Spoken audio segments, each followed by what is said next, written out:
Hi అండి. మనం శారీస్‌కి ఫాల్స్ వేసినా, బ్లౌజ్‌కి లైనింగ్ వేసినా తడిపి వేసుకుంటాం కదండీ! కాకపోతే ఇందులో చిన్న టిప్ చెప్తాననమాట నేను. ఎందుకంటే నేను ఇదివరకు ఓపెన్ చేసేసి తడిపి ఆరబెట్టేదాన్ని. మడత పలంగా కాకుండా. అలా చేసినప్పుడు ఏమయ్యేదంటే చివర్లు సాగేది.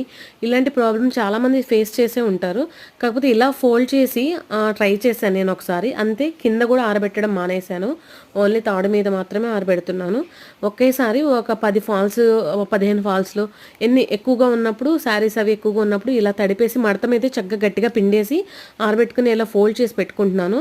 చాలా నీట్‌గా ఉంటుందండి ఫిట్టింగ్ మాత్రం. బ్లౌజ్‌కి గానీ, శారీస్‌కి ఫాల్స్ వేసినా గానీ, జిగ్‌జాగ్ చేసినా చాలా నీట్‌గా వస్తుందనమాట. మీకు కనుక ఇలా నచ్చితే గనక మీరు ట్రై చేయండి. 100% చెప్తున్నాను. ఇలా మడత పలంగా పెట్టినప్పుడు మాత్రం ఎక్కడ హైకోస్ రావట్లేదు. వీడియో నచ్చితే గనక చిన్న లైక్ ఇవ్వండి. సబ్స్క్రైబ్ చేసుకోండి. Thanks for watching.